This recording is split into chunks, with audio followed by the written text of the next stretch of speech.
अस्सलाम वालेकुम स्टूडेंट्स। सो आज हम डिस्कस करेंगे फैक्टर्स अफेक्टिंग केमिकल इक्विलिब्रियम के कौन कौन से फैक्टर्स हैं जो केमिकल इक्विलिब्रियम को इफ़ेक्ट करते हैं।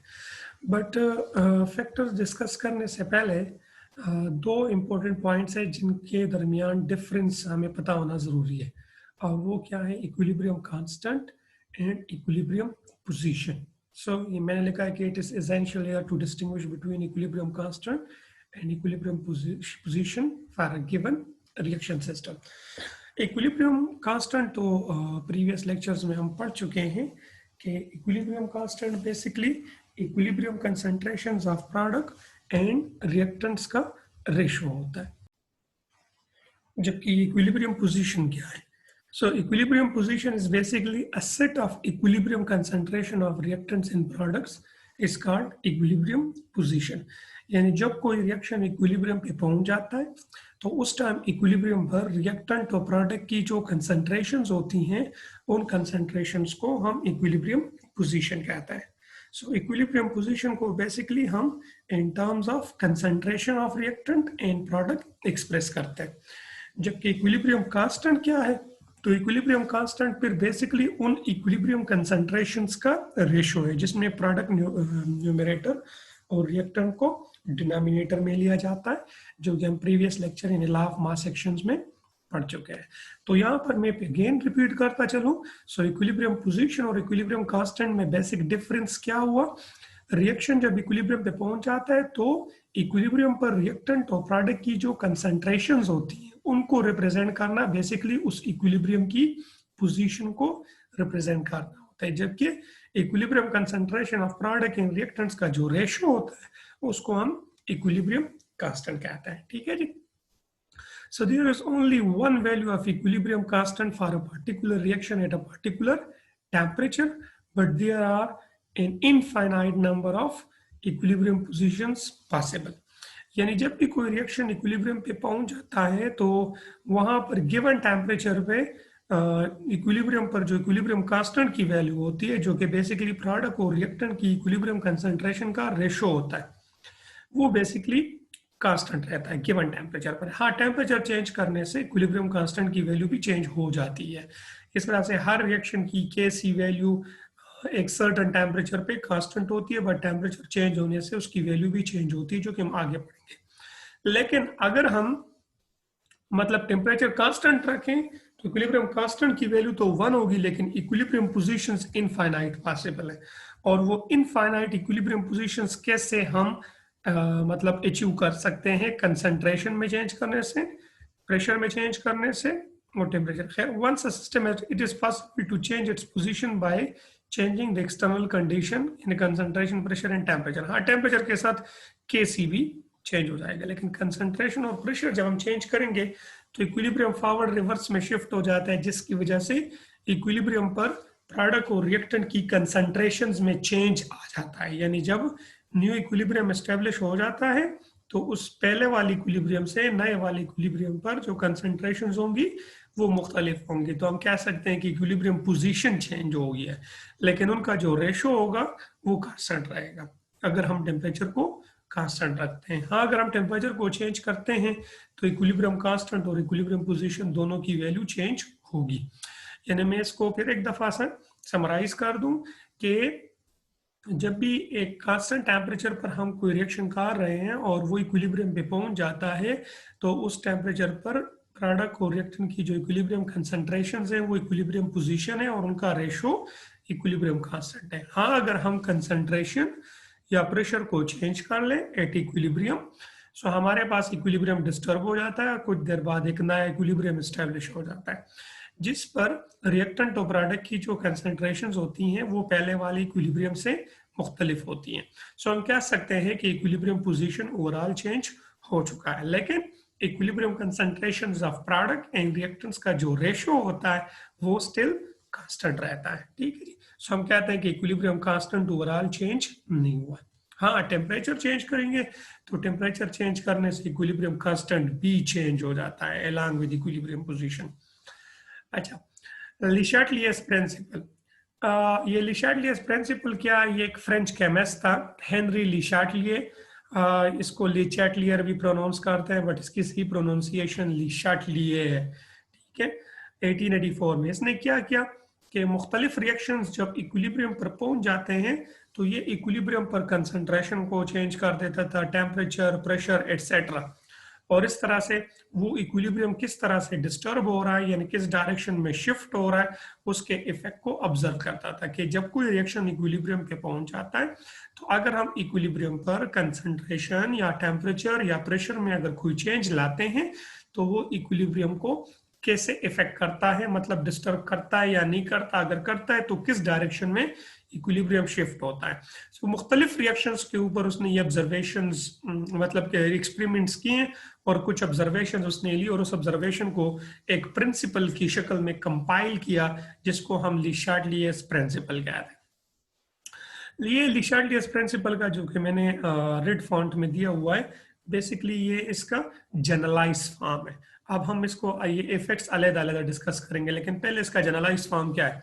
If a system is at equilibrium, यहाँ पर सिस्टम से मुराद रिवर्सिबल रिएक्शन है, is at equilibrium is subjected to a stress by change in temperature. अगर हम उस पर कुछ स्ट्रेस अप्लाई कर ले, वो स्ट्रेस किस शक्ल में अप्लाई कर दे, टेम्परेचर में को चेंज करके, प्रेशर को चेंज करके, कंसंट्रेशन को चेंज करके, तो क्या हो जाता है, the system tends to adjust itself so as to minimize the effect of that change. वो सिस्टम खुद को ऐसे एडजस्ट कर लेगा ताकि उसके ऊपर जो इफेक्ट हमने अप्लाई किया है टेम्परेचर, प्रेशर, कंसंट्रेशन में चेंज की शक्ल में, ये उस इफेक्ट को क्या कर सके, कम कर सके। मतलब मेरा कहने का ये है कि अगर एक रिएक्शन इक्विलिब्रियम पर है और हमने हीट देकर उसके टेम्परेचर को बढ़ाया तो वो रिएक्शन इस तरह से शिफ्ट होगा कि कोशिश करे कि अपने टेम्परेचर को कम कर दे। अगर हमने प्रेशर को बढ़ाया, कम कर दे, कंसंट्रेशन किसी एक रिएक्टेंट या प्रोडक्ट का बढ़ाया तो कोशिश करेगा कि वो उसको कम कर दे, या अगर कम किया तो कोशिश करेगा कि वो उसको इंक्रीज कर दे, ठीक है। तो जो इफेक्ट हमने उसके ऊपर अप्लाई किया है, प्रेशर में चेंज करने से, कंसंट्रेशन में चेंज करने से, टेम्परेचर में चेंज लाने से, और भी फैक्टर्स हैं लेकिन वो हमारे कोर्स में इंक्लूड नहीं है, लगा इनर्ट गैस इंट्रोड्यूस करने से, रिएक्टिव गैस इंट्रोड्यूस करने से, लेकिन वो हम यहाँ पे डिस्कस नहीं करेंगे क्योंकि वो फर्स्ट ईयर के कोर्स में मौजूद नहीं है। फर्स्ट ईयर के कोर्स में हम ली शाटलियस प्रिंसिपल का सिर्फ वो वाला पार्ट डिस्कस करेंगे जिसमें effect of temperature, pressure and concentration होगा। सो मैं फिर समराइज कर देता हूँ, ली शाटलियस प्रिंसिपल क्या कहता है, एक रिएक्शन इक्विलिब्रियम पर है और उस इक्विलिब्रियम के ऊपर मैंने कुछ चेंज अप्लाई कर दिया, प्रेशर में चेंज की शक्ल में, टेम्परेचर में चेंज की शक्ल में, या कंसंट्रेशन में चेंज की शक्ल में, तो वो इक्विलिब्रियम डिस्टर्ब हो जाएगा और वो खुद को ऐसे शिफ्ट कर देगा या उस डायरेक्शन में यानी फॉरवर्ड या रिवर्स में कि वो उस चेंज को, उस इफेक्ट को क्या कर सके, कम कर सके। This principle is a general one and is applicable to all physical and chemical equilibria. ठीक है, केमिकल इक्विलिब्रिया तो केमिकल रिएक्शंस हो गए, फिजिकल इक्विलिब्रिया से मुराद लगा फॉर एग्जांपल एक क्लोज वेसल में वाटर इवापोरेट हो रहा है तो कुछ देर बाद वो कंडेंसेशन भी होता है, तो वेपोराइजेशन और कंडेंसेशन वो एक फिजिकल चेंज के साथ एक इक्विलिब्रियम एस्टैब्लिश हो जाता है, तो यहाँ पर फिजिकल इक्विलिब्रिया से वो मुराद होता है। सो उस पर भी ली शाटलियस प्रिंसिपल अप्लाई होता है, ये सिर्फ और सिर्फ केमिकल इक्विलिब्रियम पर अप्लाई नहीं होता। So we shall now explain the applications of this principle to the following changes. ठीक है, तो सबसे पहले हम डिस्कस करेंगे effect of change in concentration. ठीक है, सो if the concentration of one or more of the substances present at equilibrium is changed, the system is no longer in the state of equilibrium. क्यों?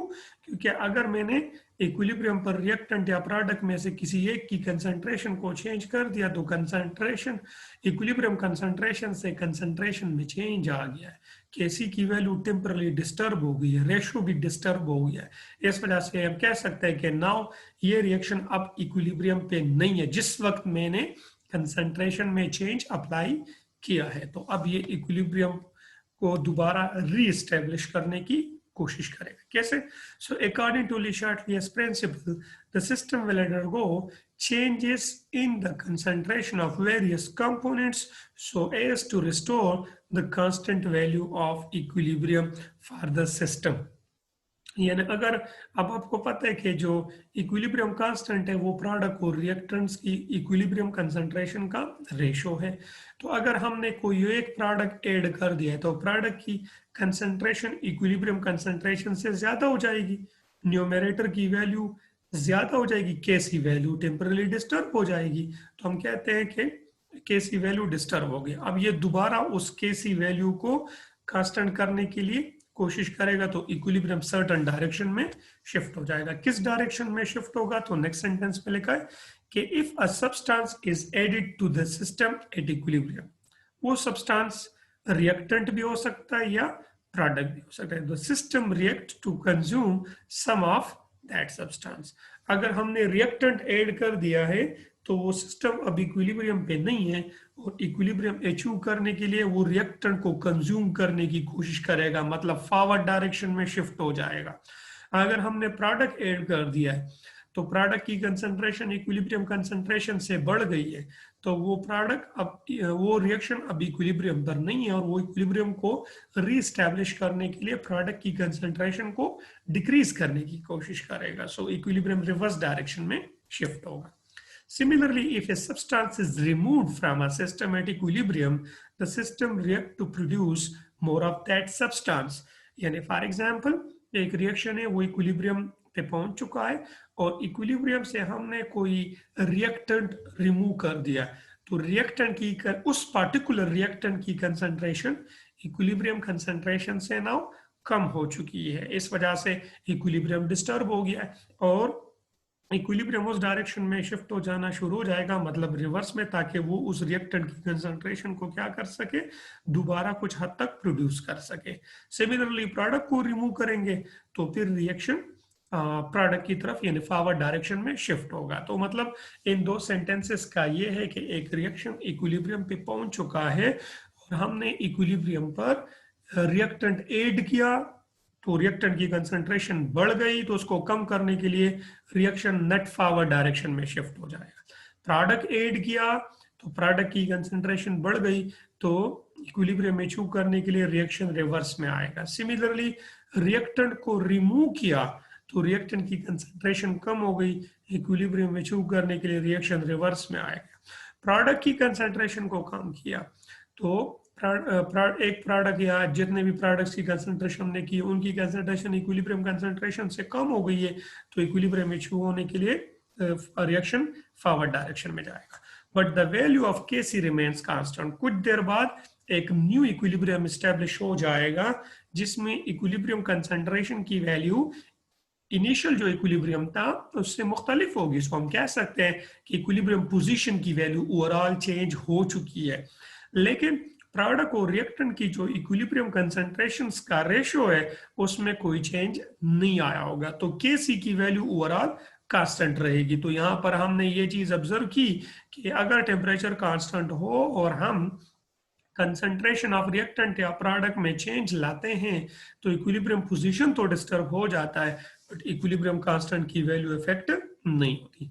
तो चले now एक example लेते हैं कि N2 + O2 giving 2NO। ये एक reaction है और हम ये एज्यूम कर लेते हैं कि ये रिएक्शन इक्विलिब्रियम पे पहुंच चुका है। सो नाउ इसकी जो केस की वैल्यू होगी according to law of mass action वो बराबर होगी NO² divide by N2 into O2 concentration. ठीक है, नाउ एडिंग N2 और O2 मतलब रिएक्टेंट, अगर हम ये रिएक्शन इक्विलिब्रियम पे पहुंच चुका है और हमने उस टाइम पर बाहर से कुछ नाइट्रोजन रिएक्शन मिक्सचर में ऐड कर दिया है या ऑक्सीजन रिएक्शन मिक्सचर में ऐड कर दिया है, तो रिएक्टेंट की कंसंट्रेशन इक्विलिब्रियम कंसंट्रेशन से बढ़ जाएगी। तो क्या हो जाएगा, it disturbs the position of equilibrium, और इस तरह से इक्विलिब्रियम पोजीशन डिस्टर्ब हो जाएगा। इवन इक्विलिब्रियम कांस्टेंट भी इंस्टेंटली यानी उस पर्टिकुलर टाइम के लिए, उस पर्टिकुलर इंस्टेंट के लिए डिस्टर्ब हो जाएगा and as result the reaction moves in the forward direction.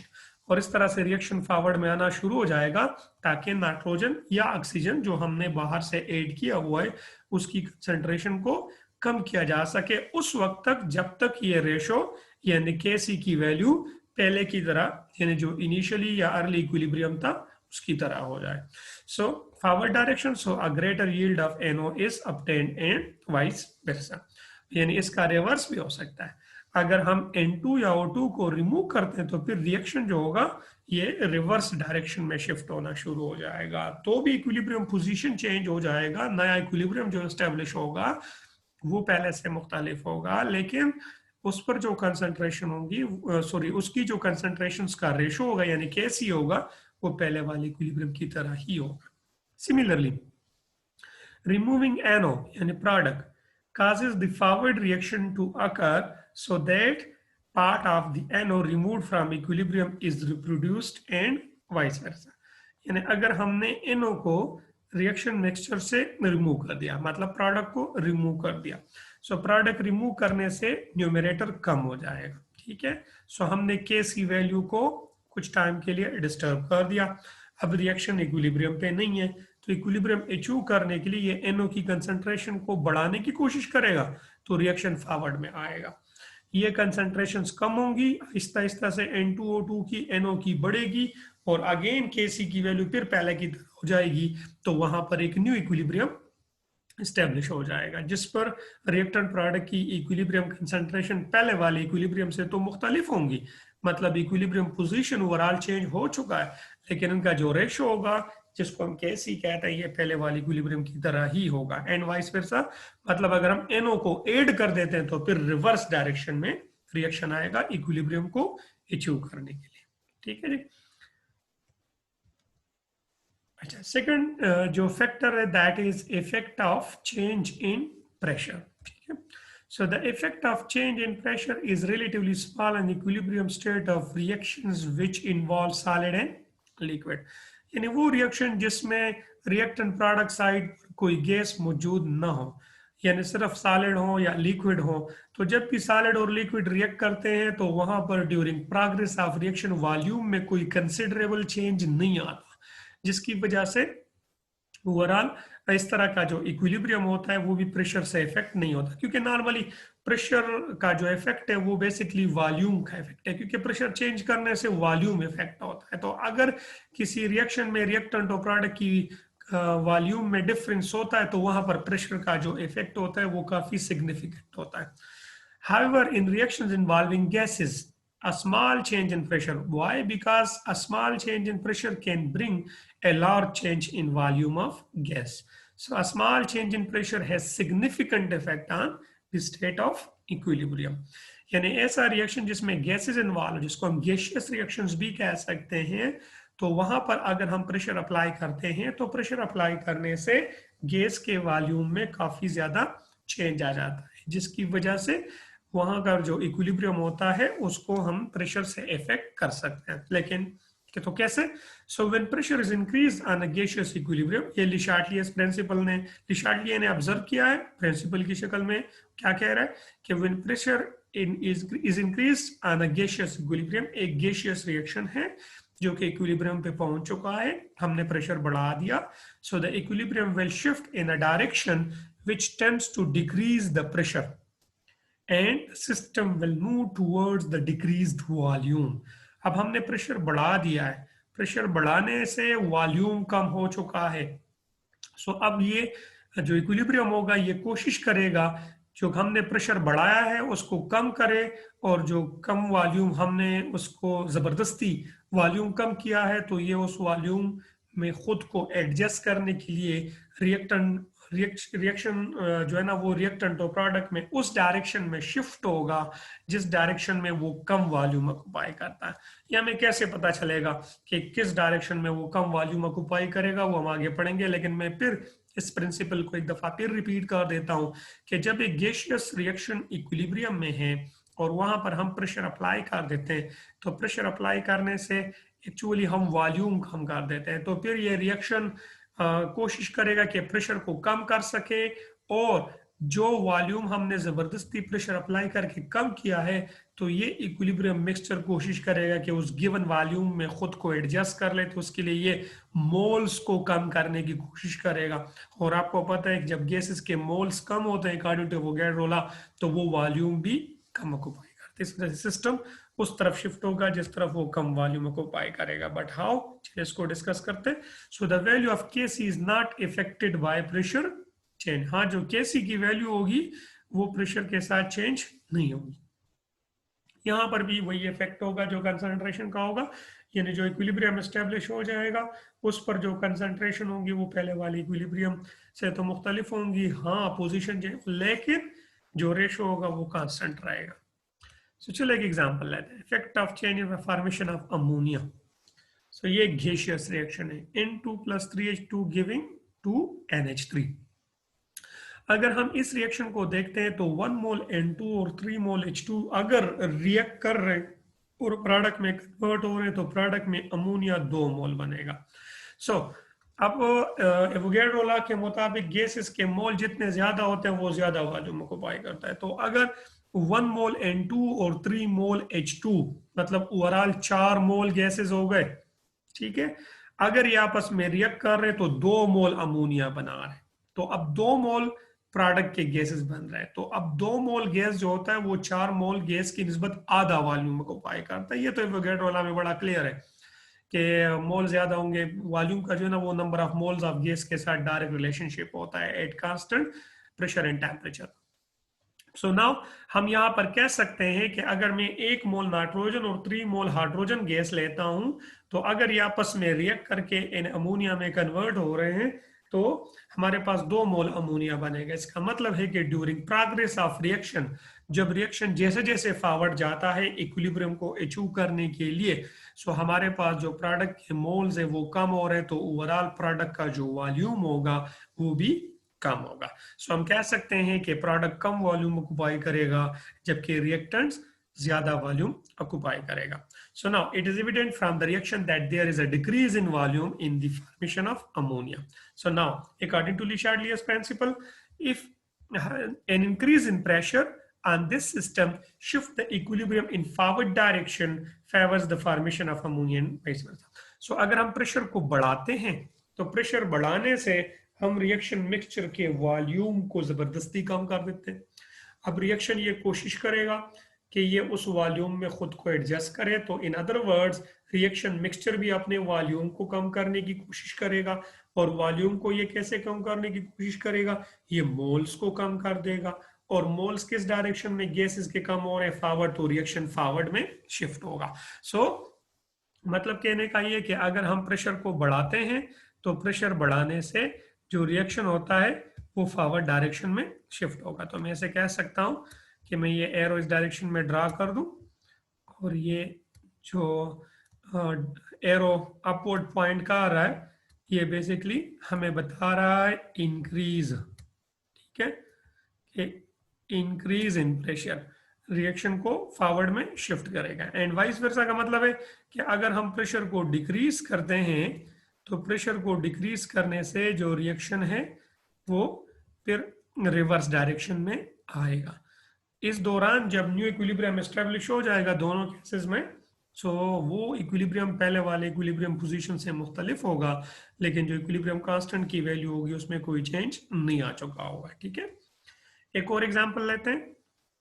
Now ये एग्जांपल पहले वाले एग्जांपल का एक तरह से अपोजिट है, क्योंकि अगर आप यहाँ पर देख ले जब 1 मोल N2O4 प्रोडक्ट में कन्वर्ट हो रहा है तो वो 2 मोल NO2 प्रोडक्ट दे रहा है। ठीक है, सो इसका मतलब है कि ड्यूरिंग प्रोग्रेस ऑफ रिएक्शन इस दफा प्रोडक्ट का जो वॉल्यूम है वो इंक्रीज हो रहा है, तो प्रोडक्ट ज्यादा वॉल्यूम ऑक्युपाई कर रहा है, reactant come. So now in this case अगर हम प्रेशर को बढ़ाते हैं तो रिएक्शन रिवर्स आएगा, हाँ प्रेशर को कम करते हैं तो फिर रिएक्शन फॉरवर्ड में जाएगा, क्योंकि प्रेशर बढ़ाने से रिएक्शन उस डायरेक्शन में शिफ्ट होगा इक्विलिब्रियम को अचीव करने की जिस तरफ वो कम वॉल्यूम ऑक्युपाई करता है।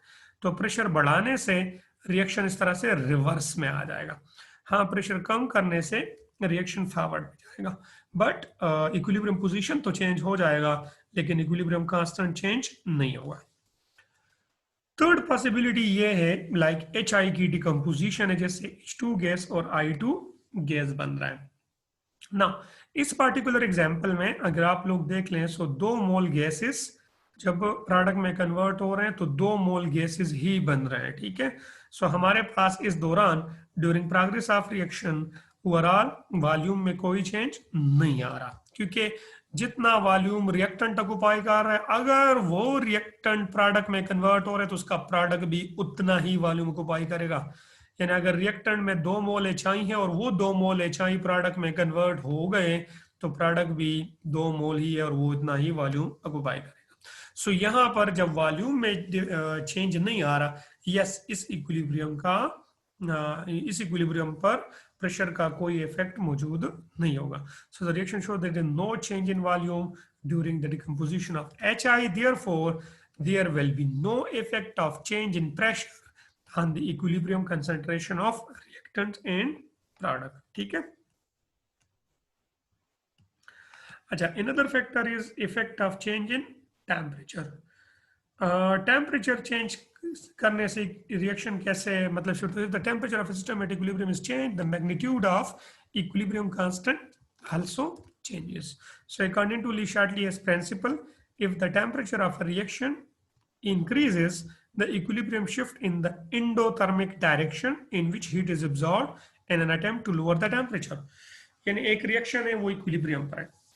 अब अगर वो फॉरवर्ड में इंडोथर्मिक है तो रिवर्स में एक्सो होगा, और अगर फॉरवर्ड में एक्सो है तो रिवर्स में इंडो होगा। अगर हम टेम्परेचर को बढ़ाते हैं कैसे, रिएक्शन मिक्सचर को, इक्विलिब्रियम मिक्सचर को हीट देकर, तो ये कोशिश करेगा कि उस हीट को एब्जॉर्ब कर ले, और उस हीट को एब्जॉर्ब करने के लिए ये रिएक्शन उस डायरेक्शन में मूव करेगा जिस डायरेक्शन में ये एंडोथर्मिक होगा। ठीक है, यानी एंडोथर्मिक डायरेक्शन की तरफ जाएगा।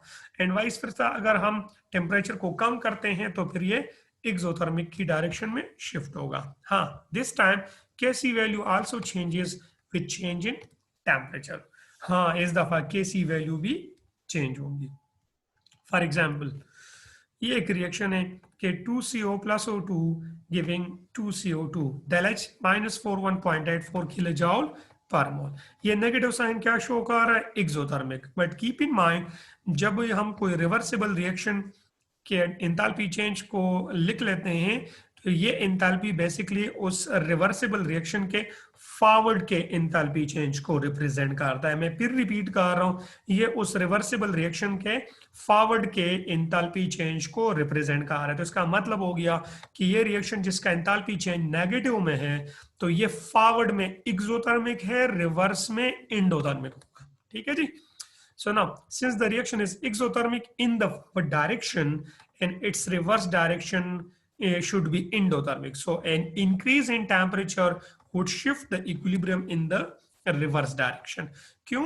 क्योंकि रिवर्स में ये एंडोथर्मिक होगा। तो अगर हम टेम्परेचर को बढ़ाते हैं तो इक्विलिब्रियम रिवर्स की तरफ आएगा, कार्बन डाइऑक्साइड की कंसेंट्रेशन कम जबकि ऑक्सीजन और कार्बन मोनोऑक्साइड की बढ़ेगी।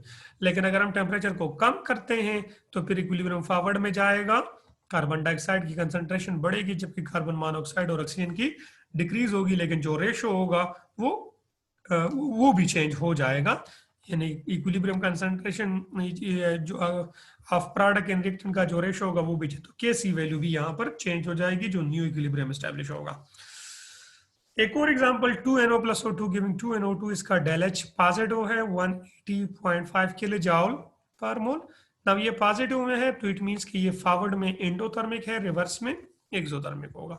So the formation of NO is an endothermic reaction, thus according to Le-Chatelier's principle a high temperature will favor the formation of NO, क्योंकि ये फॉरवर्ड में एंडो है, reverse में द फॉर्मेशन ऑफ NO2, यहाँ पे मैं 2 लिखना भूल गया हूँ, क्योंकि ये फॉरवर्ड में एंडो है तो इक्विलिब्रियम टेम्परेचर ज्यादा होने से इक्विलिब्रियम फॉरवर्ड में शिफ्ट होगा और इस तरह से NO2 की कंसेंट्रेशन इंक्रीज होगी। This should be NO2। हाँ, अगर हम टेम्परेचर को कम करते हैं तो फिर ये रिवर्स आएगा, Kc की वैल्यू भी चेंज हो जाएगी। So practically the temperature used for इस formation is about 3000 degree Celsius. Why इतना हाई टेम्परेचर क्यों यूज हो रहा है? क्योंकि हाई टेम्परेचर पर हमारे पास जो प्रोडक्ट होता है उसका यील्ड क्या होता है? ज्यादा होता है। इस वजह से ये रिएक्शन काफी हाई टेम्परेचर पर ही किया जाता है। ये जी समरी हो गई, डायग्रामेटिकली रिप्रेजेंट किया जा रहा है effect of change in temperature and chemical equilibrium. So endothermic reaction हो, टेम्परेचर बढ़ाने से रिएक्शन शिफ्ट होगा राइट, यानी मतलब फॉरवर्ड में, और डिक्रीज करने से लेफ्ट में। एक्सोथर्मिक होगा तो टेम्परेचर इंक्रीज करने से लेफ्ट में यानी रिवर्स में शिफ्ट होगा और डिक्रीज करने से फॉरवर्ड में शिफ्ट होगा। ठीक है। Last one is the effect of catalyst on equilibrium. ये कैटलिस्ट क्या होता है? कैटलिस्ट बेसिकली हम ऐसे सब्सटेंस को कहते हैं जो किसी रिएक्शन के रेट को चेंज करे लेकिन ओवरऑल उस रिएक्शन में कंज्यूम ना हो, ठीक है। अब रेट को चेंज करे तो रेट को इंक्रीज भी कर सकता है, डिक्रीज भी कर सकता है। जब इंक्रीज करता है तो स्पेसिफिकली हम उसको पॉजिटिव, और जो डिक्रीज करता है हम उसको नेगेटिव कैटलिस्ट कहते हैं। तो बट यहाँ पर हम पॉजिटिव कैटलिस्ट को ही कंसिडर करेंगे। So the catalyst only increase the rate of, अच्छा, the presence of catalyst does not affect the equilibrium. ये ना equilibrium position को change करता है, ना equilibrium constant को change करता है. So a catalyst only increases the rate of a reaction by lowering the activation energy for the reaction and equilibrium is achieved quickly. ये एक्टिवेशन एनर्जी क्या होता है? किसी भी रिएक्शन को इनिशिएट करने के लिए, शुरू करने के लिए कुछ मिनिमम अमाउंट ऑफ एनर्जी चाहिए होती है, उस एनर्जी को हम एक्टिवेशन एनर्जी कहते हैं। तो अगर रिएक्टेंट को प्रोडक्ट में कन्वर्ट होने के लिए ये जो एक्टिवेशन एनर्जी चाहिए, अगर ये कम हो जाती है तो फिर लो टेम्परेचर पर भी रिएक्शन का रेट बढ़ जाता है। तो हम कहते हैं कि कैटलिस्ट ने रिएक्शन के रेट को बढ़ा दिया। और अगर ये ज्यादा होती है तो फिर कम रिएक्टेंट प्रोडक्ट में कन्वर्ट होते तो रेट कम होता है। तो कैटलिस्ट बेसिकली क्या होता है, यहाँ पर क्या करता है, यहाँ पर हम बात ओनली पॉजिटिव कैटलिस्ट की कर रहे हैं जो रेट को बढ़ाता है। सो कैटलिस्ट एक्टिवेशन एनर्जी को लोअर कर देता है, कम कर देता है, और इस तरह से रिएक्शन के रेट को बढ़ा देता है। बट कीप इन माइंड, अगर फॉरवर्ड रिएक्शन की एक्टिवेशन एनर्जी कम हो रही है तो रिवर्स रिएक्शन की भी एक्टिवेशन एनर्जी कम होगी। इस वजह से अगर कोई कैटलिस्ट फॉरवर्ड रिएक्शन को कैटलाइज कर रहा है, स्पीड अप कर रहा है, तो रिवर्स को भी उसी तरह से ही स्पीड अप करेगा, जिसकी वजह से बहुत कम टाइम में फॉरवर्ड और रिवर्स रिएक्शन आपस में बराबर हो जाएंगे और जल्दी एक न्यू इक्विलिब्रियम एस्टेब्लिश हो जाएगा। लेकिन उस इक्विलिब्रियम पर जो कंसंट्रेशंस होंगी, वो अगर हम वो रिएक्शन बगैर कैटलिस्ट के करें जिसमें इक्विलिब्रियम बहुत टाइम बाद अचीव होगा, लेकिन उस पर भी कंसंट्रेशन एग्जैक्टली वही होंगी जो कैटलिस्ट के प्रेजेंस में होंगी। इस वजह से हम कह सकते हैं कि कैटलिस्ट इक्विलिब्रियम पोजीशन को चेंज नहीं कर सकता। और ये क्लियर सी बात है कि अगर कैटलिस्ट इक्विलिब्रियम पोजीशन को चेंज नहीं कर सकता तो इक्विलिब्रियम कांस्टेंट भी चेंज नहीं हुआ होगा। So since the increase in rate constant applies to both, rate constant हमारा यहाँ पर रेट कांस्टेंट को एक्चुअली हम रेट पर यूनिट कंसंट्रेशन कहते हैं, जो कि हम चैप्टर नंबर 9 में पढ़ेंगे। बट चले एट दिस स्टेज हम इसको सिर्फ रेट ही यानी स्पीड ऑफ रिएक्शन कंसीडर कर देते हैं। सो since the increase in rate applies to both of the opposing reaction, जिस तरह भी मैंने बता दिया, forward and reverse both, the net effect is that there is no change in the value of equilibrium constant or even equilibrium position। ठीक है, ये graph जो कि एनर्जी प्रोफाइल डायग्राम है, बेसिकली एक जनरल रिएक्शन का कि एक गिविंग बी, ये हमें बता रहा है ब्लैक लाइन है और एक ग्रीन लाइन है। इसमें से ये जो बैरियर है ये बेसिकली ट्रांजिशन यानी एक्टिवेशन एनर्जी को रिप्रेजेंट कर रहा है। ट्रांजिशन स्टेट ये क्या होता है, जब रिएक्टेंट प्रोडक्ट में कन्वर्ट होते तो इस दौरान एक हाई एनर्जी स्टेट बनता है जिसको हम ट्रांजिशन स्टेट कहते हैं। ये भी जी इंशाल्लाह चैप्टर नंबर 9 में ट्रांजिशन स्टेट थ्योरी के अंदर डिस्कस करेंगे।